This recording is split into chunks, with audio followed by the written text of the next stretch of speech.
So welcome everyone. Welcome to this webinar that we're doing on behalf of ONPHA. And I'm Andrea Montgomery. With me is Brian Lambie. We're both from Redbrick Communications. So we welcome you to the call, and we're really thankful to be partnering with ONPHA on this. I've actually have a bit of a history with ONPHA and have worked with them for quite a while, on and off with their different needs. I've been working in the housing sector, supporting mainstay housing and a number of others. So I'm familiar with it. Brian and I have both been on the ground many times in our careers with different crises of different kinds, really on the front line and doing all of this hands-on.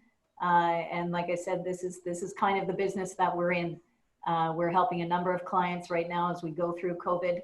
Across the public sector, we do quite a bit of work with municipalities, and then with housing and other nonprofits and other associations and things. So, so hopefully our intent here is to be of service to you, to help you during this unprecedented time, which is everybody's favorite word these days, and how we can help give you some practical tools. So I'm going to start this with a quick poll. So I'm going to launch this poll. It's a very quick question and answer. I'm just curious who of you on the call is doing some social media. We want to get a sense of that. We may dive in a little bit to that, but maybe not much. If you have a second to answer those questions. The other thing I'm curious about is how successful are you being with platforms like Zoom or others in your organization. So if you can take a moment to fill that out, that would be great, just to get a sense of who we've got here. The other thing while you're filling that out is Redbrick, like I said, supports a lot of municipal community, and what we're doing right now is having, we've had 2 calls so far where we've brought municipal communicators together to talk about what they're doing, how they're managing with COVID, how they're communicating, what tools they're using, where they're finding successes, what challenges they're having. We've had well over 100 people. I think we were over 150 last time. And Brian facilitates and moderates those calls. We're having another one on Tuesday at 10:30.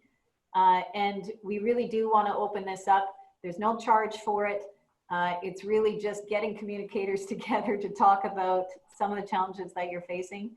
We'd welcome you to be a part of that call. If you want details about that, if you go to Redbrick's website, the redbrick.ca, and there's a join our network there, we can make sure that we get you on that list, and you can come and participate on that call on Tuesday. So I'll remind you again at the end, but if that's something you might be interested in, or there's somebody in your organization who you think might find some value, the feedback to date on the 2 calls we had have been very positive, and Brian can speak to that maybe a little more. Yeah, we had 165 people actually on the last call, and includes a lot of other folks you might not expect. We actually have, I think, intelligent, like the planners and in Foreign Affairs Canada, looking at the questions that people are raising and the communication challenges as well. So they were on the call, along with a number of other public sector associations and public sector organizations. So the Association of Municipalities of Ontario, AMO, makes it possible, but all are welcome, and it's easy to join. Great. So I'll keep this poll up for a minute while you come in, and hopefully I can still, there we go, change mine. So if you have a moment as you join to throw up your answers to the poll, that's great. But let's dive into understanding. So we've got people on this call from across the province, which is fabulous. We also have lots of people where communications is not really your normal job. It's not normally in your job description, probably, as a regular thing. So property managers, and we've got executive directors, we've got some communications people, we've got secretary treasurers, we've got a whole bunch of people on this call that come from different walks of life. So the idea is to help give you some practical tips, especially if this is not something that you normally do. The key thing here is good communication during a crisis, especially during COVID right now, makes such a significant difference. It's going to keep people safe and healthy. It's going to inspire trust. and it's going to help your organizations hopefully continue to run well. So we really want to focus on these things and help you achieve these things as we go through this webinar. So as you're communicating, I mean, and as we're going through COVID, no doubt everybody's overwhelmed. You're having all sorts of challenges thrown at you on a daily basis. Information is changing. There's information all over the place. Sometimes it's confusing. We've got dates everywhere. When are schools going to open? You know, how long is the emergency going to last for? All of these things. Down in the States, other countries are saying different things.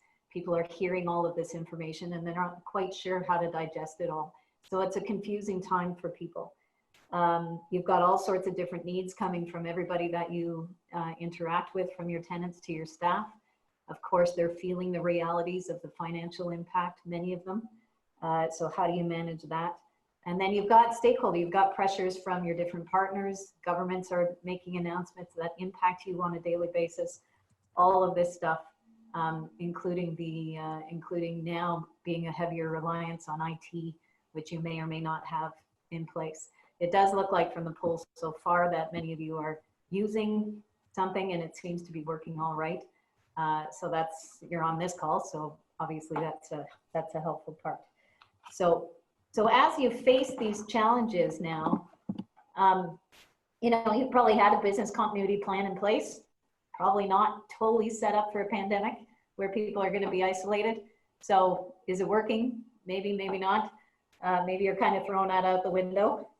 But what we need to do during a crisis like this and during a pandemic is really have a mindset where you're willing to try new things.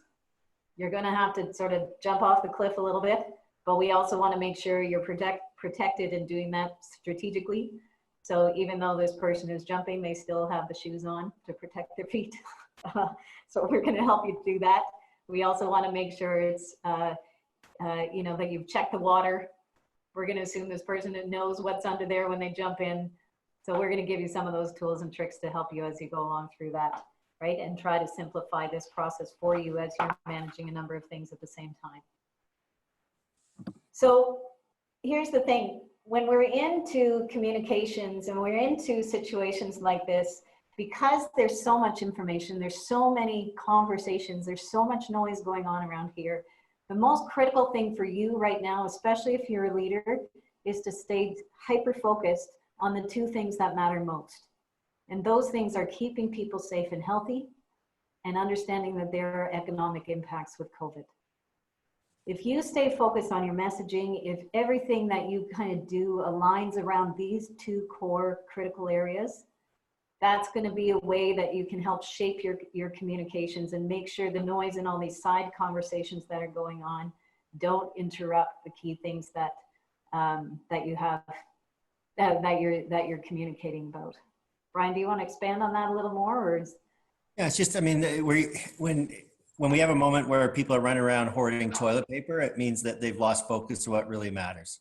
Mm-hmm. And a lot of the times when people are behaving badly and asking really nasty questions of you, or they're very emotional, it's because they're worried about these two core pieces. So the more you can understand how all questions relate back to these two pieces, the easier it is to manage communications. It's kind of like, you know, Bill Clinton's, it's all about the economy, stupid. You know, in this case, it's all about keeping people safe and healthy. It's all about how they're going to weather the economic storm. So just keep your eye focused there, and usually the answers fall into place. Yeah, absolutely. Thanks.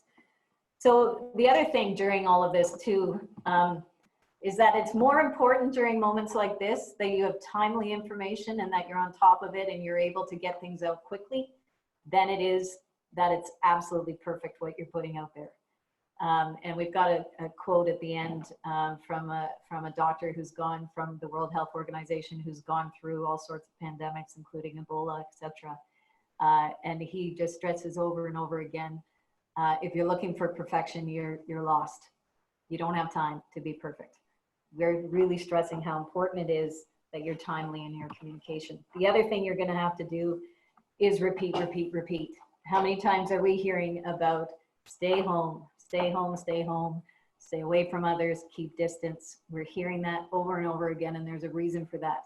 People don't register it the first time, the second time, often 6 or 7 times, you know, and we'll start to get lazy as, especially the longer this thing goes on. So this is an important thing. You'll have to do that with your staff. You'll have to do it with your tenants.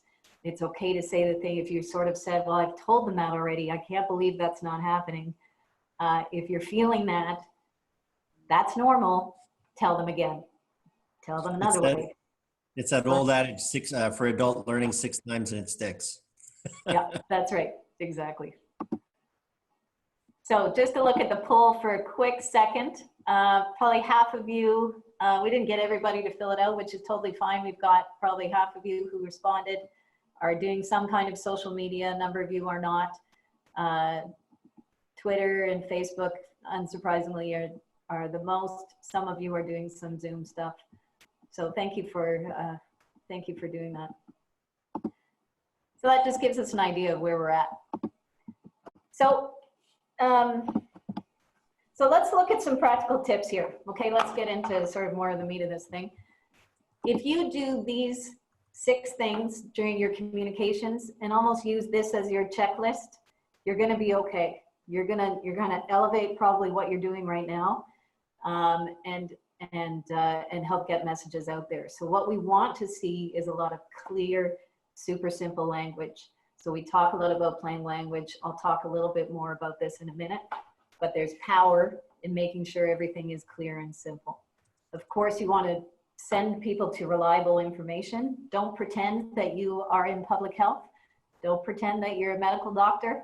Leave that to the people who do that work and send people for that information. I'm not going to go through here today about what the symptoms of COVID are.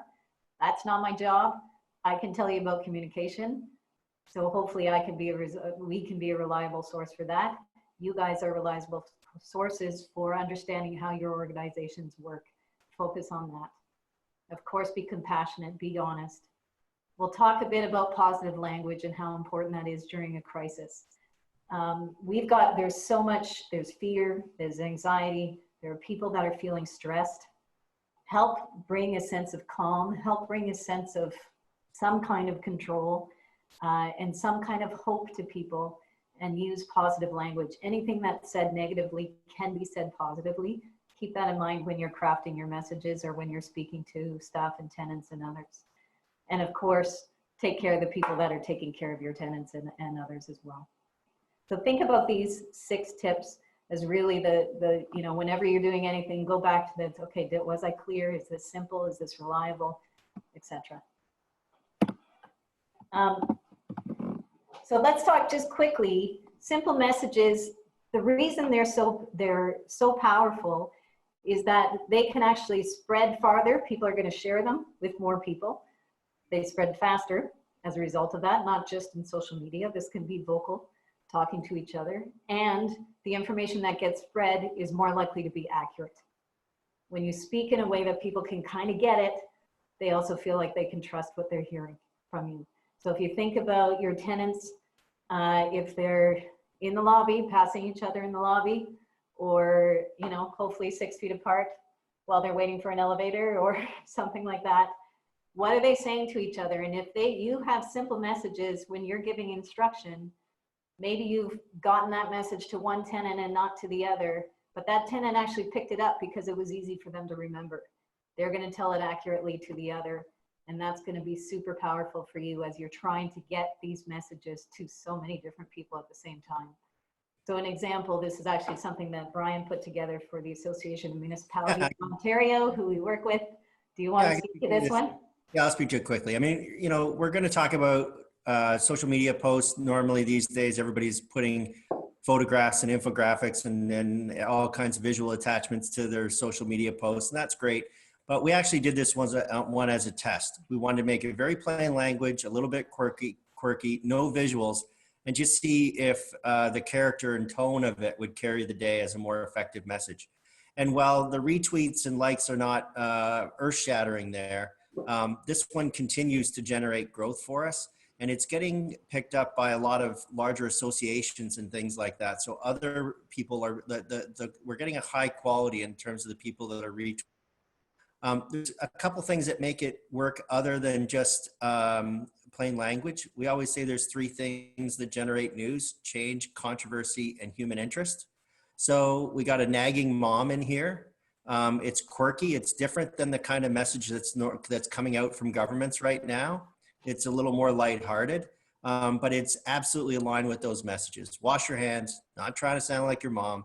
This is coming from public health officials. They know their stuff. Wash them, soap and water, thanks. And the other piece there is at a time like this, you want to direct people back to good sources of information. So right now we're seeing a lot of rumors on social media. We want to re-emphasize here that really people should be listening to public health officials, and it's not complicated. Just wash your hands, right? Okay. So there's a whole series of terminology here that we're trying to turn into plain language. Things like social distancing, physical distancing. The City of Toronto has some examples we're going to show. But I think as much as possible, we want to fall in the trap of just parroting some of the terminology that is being put around. Respiratory etiquette, which is, cover your mouth when you cough, right? So we want to make these things plain language. That's right. Yeah, so the one, I may have taken that City of Toronto slide out, but we had, they're talking about, the length of a hockey stick, right? So if people need to understand what social distancing means, length of a hockey stick. I've seen sort of the length of a bed. If you give somebody something to kind of visualize, that's going to help them understand what your message is, right? Those things are powerful. My neighbor yesterday, my neighbor was telling their kids on the lawn, remember, social distancing, don't get too close to the neighbors. And I said, girls, stay away from Brad. Right? That's really what that means, right? Like, just make it really simple for people. Yeah, exactly. And you'll even notice here is the ontario.ca/COVID-19 page. This has changed actually since they first started. So they've simplified this. They have it in sections where it's colored. Even that first question is not a full question. It doesn't say, do you think you have? They've cut out words. They're making things super simple. We've got some graphics. This is what we're talking about. And they're really starting to understand that a little bit more and getting better as things go along. So the thing is, to do all of this stuff, and because you're all busy, you're going to need more help. So communications, whenever we do these types of webinars, and we do these usually before the fact, doing them in the middle, we also want to stress how much capacity it takes to communicate well. So we often say it's like 3 to even 5 people, especially if you're doing social media and you've got active media inquiries coming in. And then you do that over 3 shifts if you've got a 24-hour cycle. This may not be the case for this one, but you will still need a couple of people that are helping you out. And you may find that you have opportunities because you've rearranged how people are working, that you might have somebody who's actually a fairly decent writer who might be able to help you out. If you are, for the 50% of you that are on social, if you know somebody who's good on social in your organization, who are active on Facebook or something, bring them into the fold and help them help you. So this is my favorite example of what we've seen. This guy is actually the head of security for the National Cowboy and Western Heritage Museum in Oklahoma. He clearly embodies being a cowboy. I love it. His name is Tim. He has never tweeted before in his life. And they said, Tim, you don't have a job to do because we're not open. Can you help us with our social media? Well, if you look at his following, he's been retweeted all over the place. He doesn't even know what a hashtag is. So his first tweet over there on the left side, there's no hashtag at all. The second one, he writes out the word hashtag. Well, everybody finds this super endearing. They all love him. This museum is getting all sorts of traffic and people are loving it. So where can you find a Tim? And I'm not saying it has to be for social media. This could be somebody just helping you draft stuff for messages. It could be somebody helping you get something up on your website. So anywhere you can bring in other people to help you with that for any kind of comm support, you won't be able to do it alone and keep on top of it the way that you need to. So let's talk about some of the resources. If you haven't done some of these things, and maybe you have already, Just some quick things to make sure. So for example, I was talking with Margie Carlson, who may be on the phone today. Hi, Margie. She's identified a COVID-19 lead. So you could have somebody who's really just answering the questions for your staff, and perhaps that's an HR person, or for your tenants, or they're doing both. But if you can identify one key person, empower that person so that you don't have a lot of approvals processes. We don't, like I said, timely is more important than perfect. Simplify approvals as you can.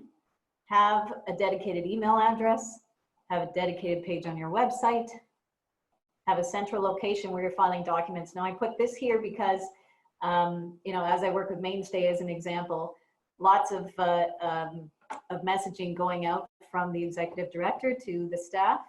Those people who maybe missed them or had the day off that day that went, there's a central location where they can find those. And they always know that all of that information is one place. That helps staff. The other thing to keep in mind is during moments like this, down the road in 2, 3, 5, even 10 years, I've had that happen with crises we've dealt with. You don't know when you're going to need that information, either for potentially legal things that arise. If you're going through funding applications, they want to see everything that you've been doing on COVID. Keep all that stuff in a central place. If you don't have a GL code for tracking your spending, make sure you set that up. And then of course, this IT piece is really important. So those are just some practical things as you're going through. The other thing I want to highlight is how many different superheroes we have coming out of COVID-19. So we all talk about grocery clerks and all the people that are making sure that we've got things running in our communities still. You've got a number of them as well in your organizations. And of course, those are the people on the front lines because you are essential services to your tenants. So MW is maintenance workers, TS is tenant supports. These are in no particular order. Your HR and IT people, property managers, etc. So by no means am I catching everybody here. But I also want to say that communicators during this time should be actively working closely. If you do have HR people and IT people, they should be part of those conversations with you and with leadership. So if you don't have the person who's doing most of the communicating sitting with leadership as some of these decisions are being made, it makes their job a little bit more difficult, or quite a bit more difficult, for them to be able to be timely, to get information out, and to really understand the nuances and the context for what's happening. So involved communications, they should be working together as part of the team. So let's talk for a moment about staff. I already said how important their role is, and I know all of you already think that. Your role as a leader is, again, to sort of set the tone, right? To really be this sense of trying to be a sense of calm within all of this, a sense of, you know, I've got I know what the priorities are here. We're here to protect you and keep you safe. We're here to pay attention to what your needs are and make sure that you're inspiring trust in everything that you're doing as a role model. The other thing within your leadership teams, and if you are in an organization that has, you know, different layers and managers and supervisors, make sure everybody is being consistent in how they're communicating and what they're communicating. So that may mean providing like key messages for your managers alone. So this is what we're going to say around the use of PPE, for an example, of your personal protective equipment.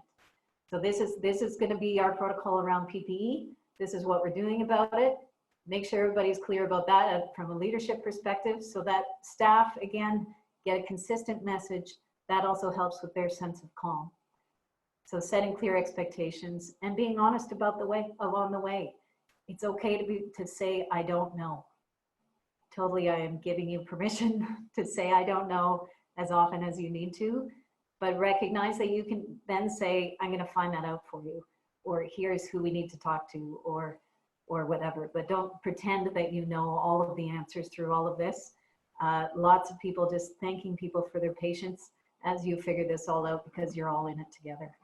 So we keep talking about positive language. I want to be clear that we're not talking about like, don't worry, we're on top of this. Spring's going to make it all go away. You know, we're doing a great job. What we're talking about in positive language is when we say we don't know, we can also say things like, look, I'm going to give you all the information I've got. We're giving you information as we have it. And I want to make sure you've got, you understand what information we have and what information we don't have. So this is what I've got. And, or, that would be, that's information that everybody wishes they had right now. This is what we're working with, and this is what we're working on. It's a fast changing situation. So we do it in such a way that we're frank, but it's also more positive and optimistic than negative and fearful. Great. So a few tips as you go through the staff communications in particular, and some of you may be doing this already, but here's my calendar for this week. Every morning at 9 a.m. we get on a call, all of us at Redbrick, and we just connect in with each other. So what that means is we've got a regular time that's predictable, that I know every day at 9, no matter what I had happen during the day, I know I'm going to be able to come back to the team and ask any questions I have, and be able to get an update on different things that are happening with different clients, whatever it is.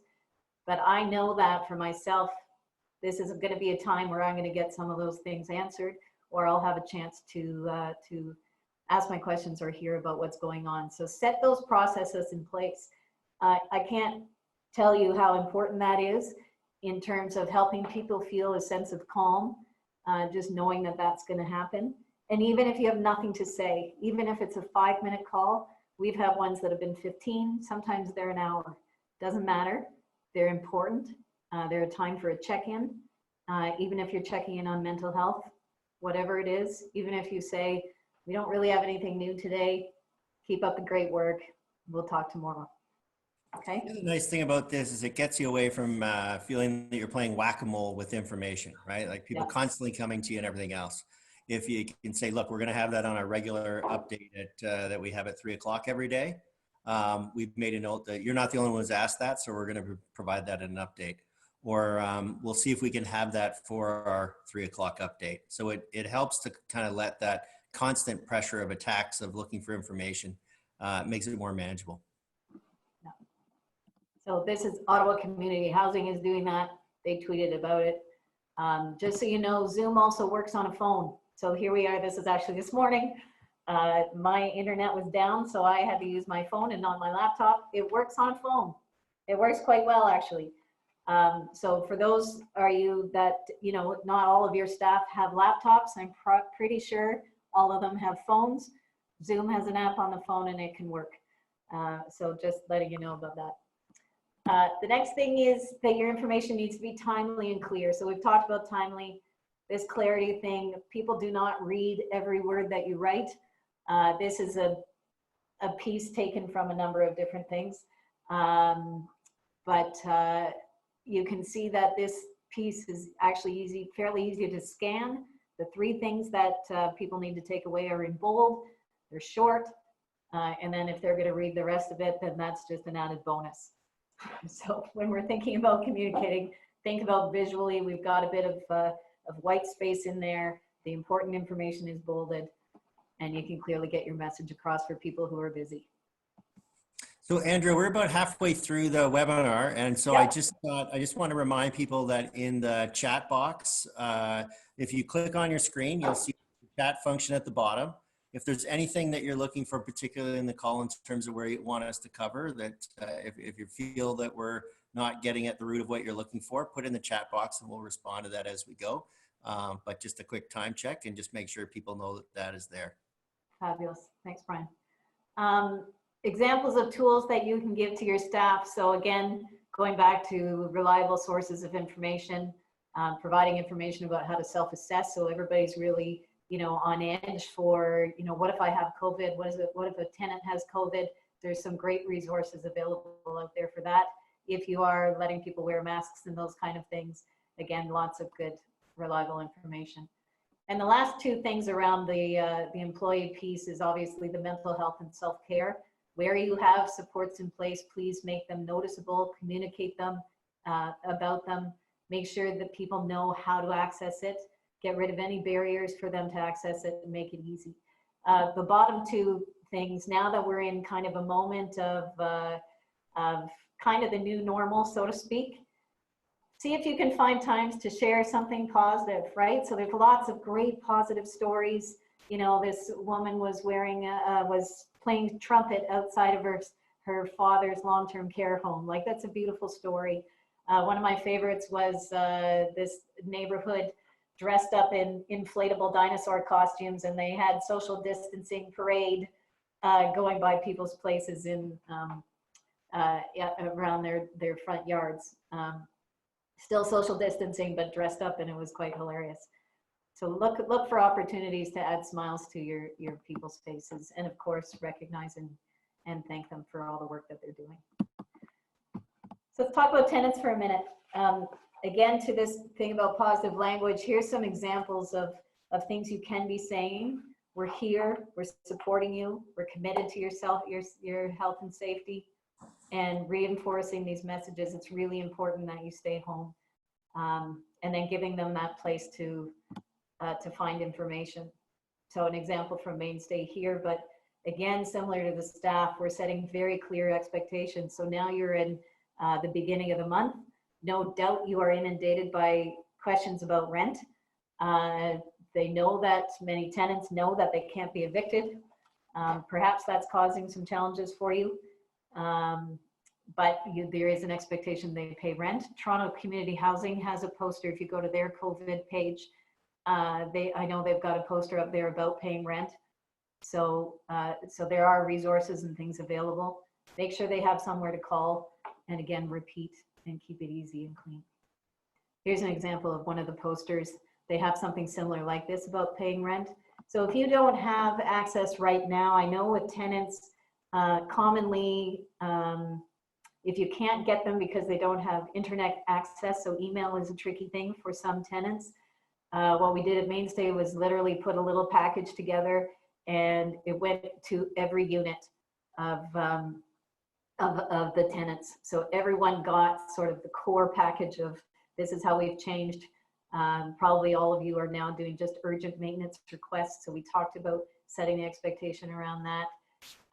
You know, what does social distancing mean in elevators, that kind of stuff. That then their main areas and doors are also plastered with some posters and things like that. So if you're not doing those things that are visible, again, repeating, it's the same information they got under the unit that they're going to see in the posters and that kind of thing.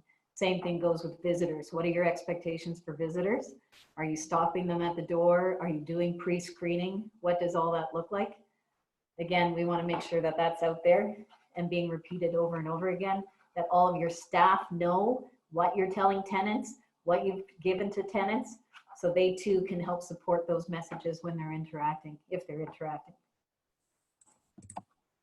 And let's talk about board members as well. So what's important here too is that, you know, like I said, we talk to a lot of municipal clients. We work with quite a few of them, and elected officials, you know, they want to play a good role. They want to be active during this. They're passionate about the work they do. Your board members are exactly the same. They're supporting and volunteering and being on your board for a reason, because they care. So help them help you. Board members want to be kept up to date. So obviously, if you're the executive director, CEO, whatever your role is, working closely with the board, share where you're focused. What are your priorities? So as you go through this, talk about those. These are the two areas. We're focused on safety and healthy, being safe and healthy. These are all the steps that we're taking to do that. We want your help with that. And then the longer this thing goes on, you want to also bring them into conversations about how you're anticipating the future impacts or any future scenarios. And we'll go through that a little bit at the end. Then, of course, because they play such an important role in decision-making, that kind of thing, ensure you're bringing them along on a regular and consistent basis. This thing about in a crisis, it's almost that you can't communicate enough. You do want to be careful you're not inundated people. You want to make sure you're giving them practical information at the right time. So we don't need to tell them everything every time, but really, what do we need them to focus on right now? And how do we get their buy-in to keep moving forward? So some things they can do in terms of their role to keep them active is helping them stay informed. Obviously, it's their job to come to meetings and read the updated information, et cetera, and to support leaders. what's great is when they can be visible cheerleaders for staff. So where we've seen in municipalities, there are mayors that are doing little videos on a regular basis. CEOs, city managers, those kind of things are also doing little videos for staff. If you can get your president of the board to do a quick little video, or even write a letter or some kind of an email or something to staff to say, listen, we see that you're working hard, we're here, and we're really proud of the work that you're doing. That can really help with staff morale. That can help people sort of hang on to understanding that, you know, we're all in this together. Andrea, if I can just interject, yesterday we had a webinar through the Association of Municipalities of Ontario, through AMO, which you can download off their website. They're going to post up a lot of the webinars that we do. They've dramatically reduced the price. They're about $30 a piece, and there's a whole hour on creating content. So if you're looking to make a little video like that, and it seems like it maybe is more complicated than you want it to be, it's actually very simple, and we kind of walk through tools that you can use to do it easily. Yeah. Yeah, and if there's little things or little questions that you have, you'll have our email addresses at the end. But we've got lots of resources through Redbrick and AMO we're happy to share with you. So help them have a role really is the core thing here, and help them be engaged and be a part of your process, and make sure that they're buying into the way that you're approaching this, and help them have a voice there. Some of them may be influencers as well, right? So if they're active on social media, maybe there's some pieces that they can help get out for you as well. Now, government partners, this is an interesting time here too, because they're balancing everything all over the place, right? And this is every level of government. They're maybe making announcements that impact you. Not maybe, they are making decisions that are impacting you. And so paying attention to what's going on. There's lots of focus though at the same time on the shelter system. So you may even find that they're not paying attention to people who are housed at the moment. Lots of focus on homeless and how do we handle them how do you keep them safe when they don't, or the message of stay home, how do you stay home when you don't have a home to stay in? So lots of focus there. And they're juggling, you know, PPE supply as an example. Now ONPHA is doing all sorts of work, and Connor is on the call from ONPHA. They're doing all sorts of advocacy work, trying to keep members up to date with what government announcements and how they impact the housing providers and their members. Pay attention to that stuff. They've got a great page where they're filling all sorts of resources. The trick is with governments is that it's sometimes hard for them to move as quickly as we want them to. So you may have some expectations. There's also maybe some confusion around some of the stuff that happens. The other piece that goes with that is that, you know, others, tenants and your staff are hearing different announcements as they come out. And so they're trying to sort of understand what, my thing's saying my internet connection is unstable. Hopefully I'm not freezing on you. You seem fine, actually, you're fine here. Okay, great. So you also know that your tenants and staff are hearing some announcements, and then they're wondering, well, what's the impact to me on that, right? So so then you've got, you know, this role of balancing, and not everybody's going to understand all the nuances or all the logistics of how different funding things are going to be rolled out. So that adds a bit of a complication. So again, it's up to you to kind of help guide people through the process. Yes, we heard this today, and maybe it's an FAQ or whatever it is for your staff. This is what we've heard today. This does not apply to us, you know, or yes, it does, but it's, you know, a long time coming, or whatever the case may be. And then you know, those of you that work with service managers, I know you're getting information from service managers that they do want you to put out to your tenants. You know, you want to also be balancing how you do that within the broader picture of the other things that your tenants are hearing about. So it's an important piece, and not one that can be easily ignored. So I won't dive too much into social media. We're going to gloss over this a little bit. We'll give you some stuff, but half of you at least are not using social media, but you can't really ignore that it has an impact during COVID, that it has an impact during any crisis. So for those of you that are on it, there are some challenges that come with it. Not only the misinformation and the overload of information, but those of you that are running it and trying to keep it fed. Twitter is a bit of a beast in terms of the number of times you need to post to make sure you're active and seen. So from a capacity standpoint, we talked about that a bit.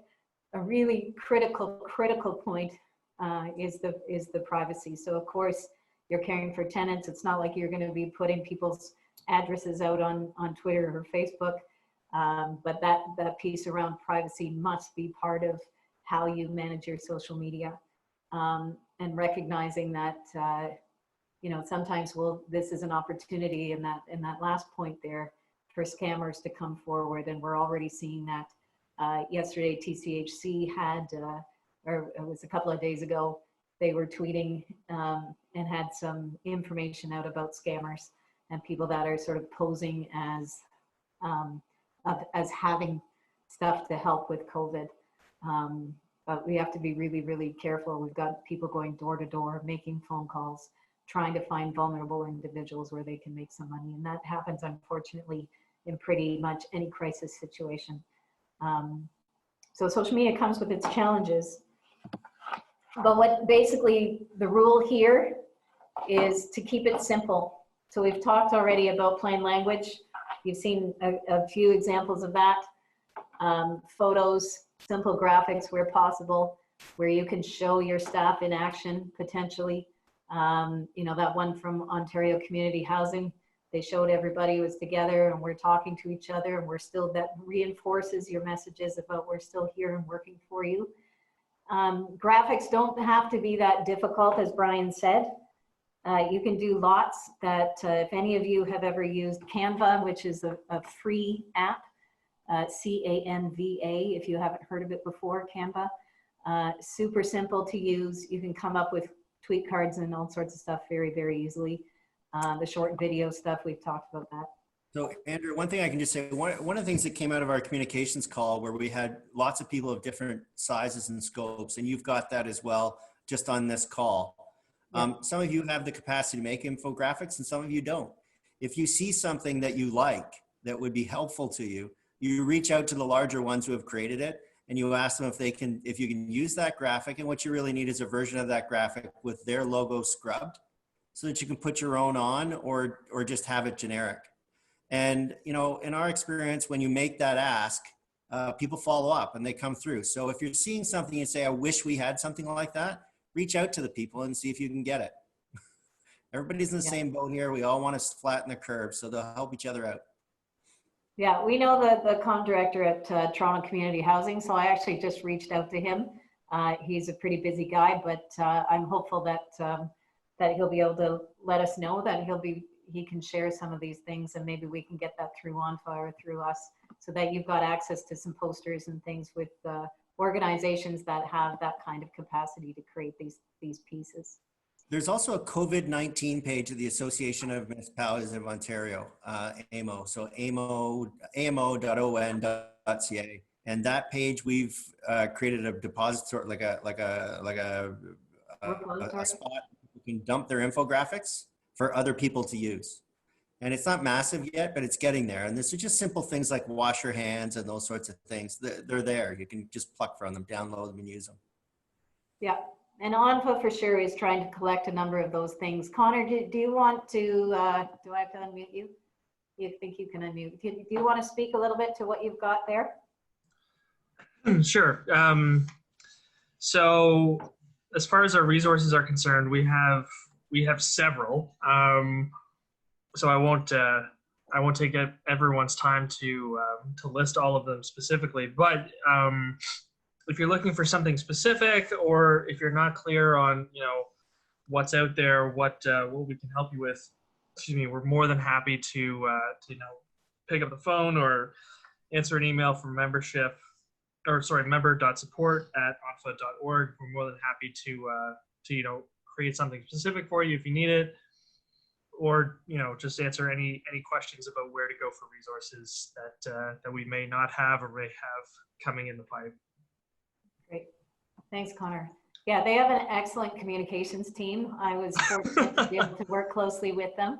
You know, they've got some really great people who are ready and want to support in whatever way they can. They might not be able to make absolutely every little piece of information that you need, but if there are some needs that you have, they're willing to have that conversation and see how they can help. So remember. Sorry, Andrea. Yeah. One more thing before I forget. We also have an individual site on onpha.on.ca/COVID-19, where we have you know, regular daily updates, resources for members. You know, anything from hand washing sheets that people can print out to larger resources around, you know, like this webinar, for instance. If you want to watch that again or share it with other people. There's also opportunities to take a look at other webinars. So if you have, you know, staff working remotely and you need help navigating, you know, how does that look? We have our HR consultants have provided a webinar there too. Lots of resources specific to COVID-19 that are on that website. I'll put it in the chat right now. Yeah, I've got it, I think, on the final slide too there, Connor. Pardon me? We'll have that. I have it on the final slide as well. Oh, perfect. Okay, great. Thank you. I'll make sure everybody gets that. Yeah. Perfect. Great. Thank you. Well, Andrew, right about, we got about 15 minutes left. We did get a question in the chat as well about how do you reach vulnerable populations? And quite frankly, some of the answer to that is social media, the section we're going in here. Anyway, we'll make sure that we get that covered off in the last 15 minutes. I've been thinking about it, and Andrew can, so we'll just keep moving along. Yeah. Do you want me to speak to this in Fort McMurray? Yeah, sure. So Fort McMurray, just in Fort McMurray, the evacuation that happened, it was really like two young guys that were using Twitter to get information out really, really quickly. And they weren't getting a lot of approvals or anything. They were just working very, very fast. They were upfront with what they knew, and very, very simple, short tweets that they sent out. But it was all designed to make sure that information was being shared around the community. They knew that not everybody was on Twitter, but they were sending out those tweets and then getting those things repeated in other places. Now they had the urgency of a fire to make that happen.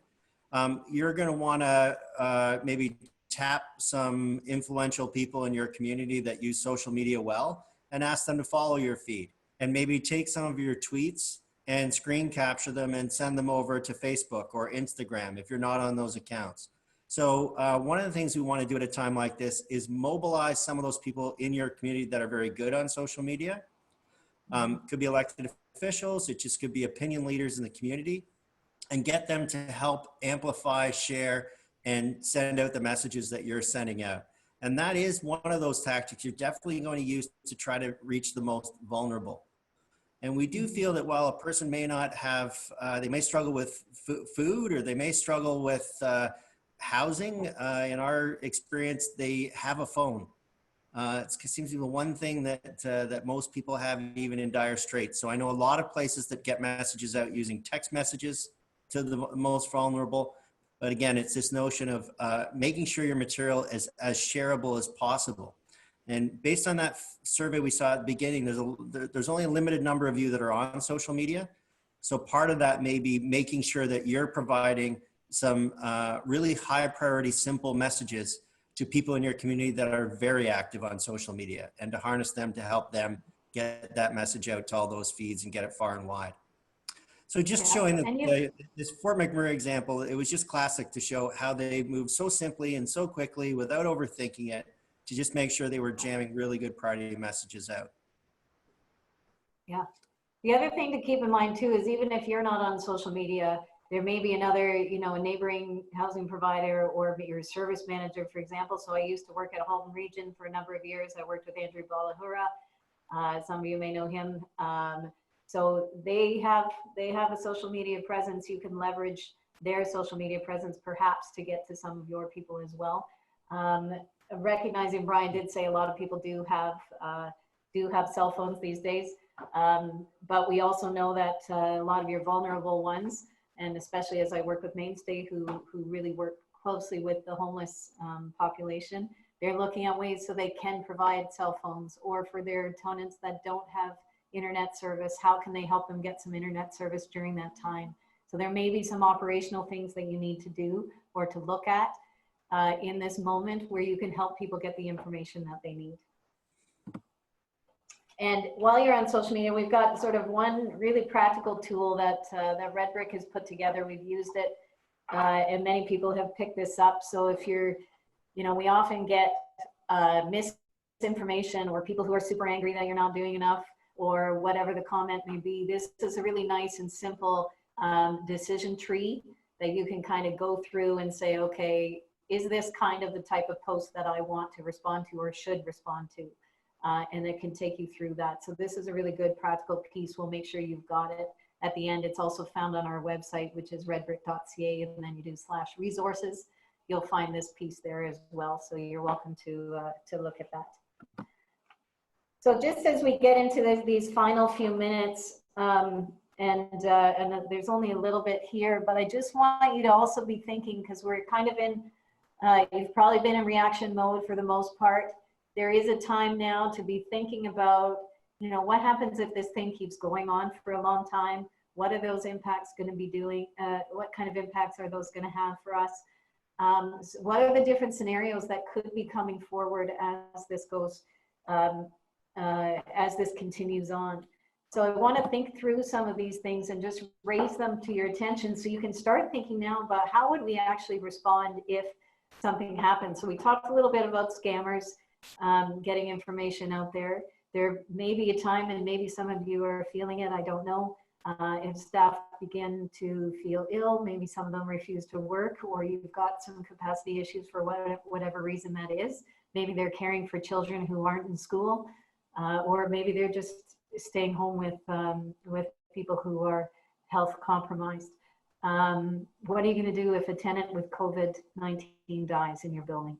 How are you going to manage that?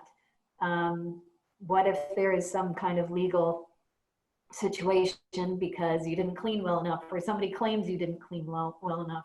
So as part of, you know, the crisis response, you also want to be thinking a little bit ahead. And this is where you can either bring in the board or you bring in others who can sort of help you so you're not scrambling in these moments. And, you know, some of you have eviction orders that were out and that now those are canceled for the time being. So what does that mean? Maybe some of you are going to be facing some severe revenue loss. So some housing providers get their funding from government levels, different government levels. Some only are partially funded by government and then rely on market rent to cover the rest. What happens during that time? Does that have is there a potential for a long-term impact for that? And then even on your business continuity. So what happens if you do have to be working from home for a really long period of time and this goes on for a few more months? What does that do for you operationally? Are you prepared for that? Are you thinking about that? So these are things that you want to be thinking about. Now, from a communication standpoint, you know, when these things happen, and Brian already spoke to the fact that, I mean, from a public and media point of view, they look at change, controversy, and human interest. Well, COVID is all of those things. And these, if any of these things happen, they could bring you into a public eye that maybe you're not used to, perhaps, or they're things that you're going to have to manage with your tenants or your staff. But really those things, in preparing for it, often if you can sort of have questions or answers or messages ready around these sort of key basket items, then that's going to help you in your response to them and help you be prepared. So it doesn't have to be complicated where you're saying everything, but these are the things that people care about. We want to be building trust through the messages. So that first bullet, you can't just say, trust me, I've got it under control, right? You have to do all these other things to then prove the trust. Do you want to speak to this a little more, Brian? Sure. I mean, at a time like this, we're afraid to, you know, imagine having a town hall meeting right now. You'd be terrified, all the questions you could possibly get. But when you get right down to it, all the questions are probably going to come from these root things. And there's probably some basic information that you want everybody to have around all of these root things. And so as long as you're on top at a high level of each one of these things, you are able to communicate very, very effectively and organize your communication in a very short period of time. The other thing you want to think about is, how do you want to be remembered 5 years from now? And we all know how that is. We want to make sure that we were helpful, that we were decent and kind and sharing information and well organized and listening. You know, that you can probably put a whole bunch of keywords down on how you want to be remembered. And those words, actually, if you bundle them together into sentences, you start to get a sense of what your messaging should be right now. And when it comes to health and safety, how do you want to be remembered? We kept people healthy. We kept people safety. Financial impact, how do you want to be remembered? We help people recover. The economy, we took a pause, but we know we want to get it back on track, right? These things have high level messages that are obvious. And the more you can kind of map out which of these usual suspects you're going to get questions on and how you want to be remembered on each one of those, the easier it is to come up with the right messaging quickly under stress. And then it also helps once you have that, it gives you a compass bearing on your decision making and your operations. And that also helps to answer a lot of other questions that you have right now about what do we say and what do we do. The last thing is, there's a sign on the wall in your building that talks about what your mission and values and all that stuff is. And if you can't recite that off the top of your head from home, where you're working now, potentially, you know, everybody needs to make sure they have a clear sense of what that mission and value and vision is right now, because it will also help you land in the right place on all of these basic things. Yeah. All right. Yeah, for sure. So if any of those things happen, I mean, to really give you the template for how to respond, if those things happen, check these 5 boxes, right? Your first thing is, you know, let's say a tenant dies. The first thing you say is, our hearts go to family and friends. Show empathy, what's happening there. You know, talk about all the actions that you've taken, all the precautions that were put in place, all the things that you did, back to the sort of the due diligence piece and transparency, that kind of thing, everything you did around health and safety. Speak to your commitment. This is back to what Brian's saying about your values. And what are your values? What's your mission as an organization? Speak to that very clearly. Remind, especially during COVID, we all have a role here. Your tenants make independent choices, all of that stuff. So you can't control everything, everybody. And so remind people that everybody's got a role here, and we've worked with our tenants, all those things. And most importantly, to also thank everybody who's been a part of everything you've done. Thank you to staff, those kind of things. So as we wrap up here, one final quote. This is the doctor I spoke to earlier in the thing, earlier at the very beginning of our webinar. If you need to be right before you move, you're never going to win. So speed trumps perfection in these moments. So keep that in mind. Don't get too caught up in everything being absolutely perfect. A reminder about some of the resources that are available. We will send them out with this. We'll provide this slide deck, and there's ONPHA's webpage. There's some posters and things like that. So we'll get a number of things out to you after this call. And a reminder that if any of you do want to join the Tuesday call, Tuesday at 10:30, to please go to redbrick.ca. You'll see the Join Our Network.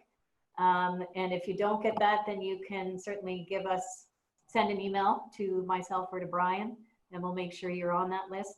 And you're welcome to join that. It'll be an hour long.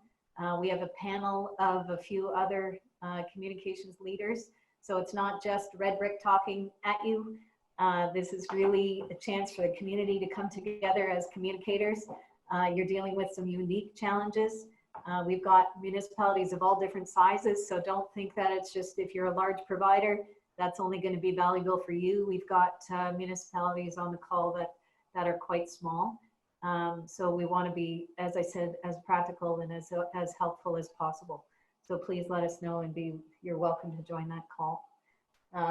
We maybe have 1 or 2 minutes. Is there anything else that we have missed? Hopefully this has been helpful. And we thank you very much for being a part of today's webinar.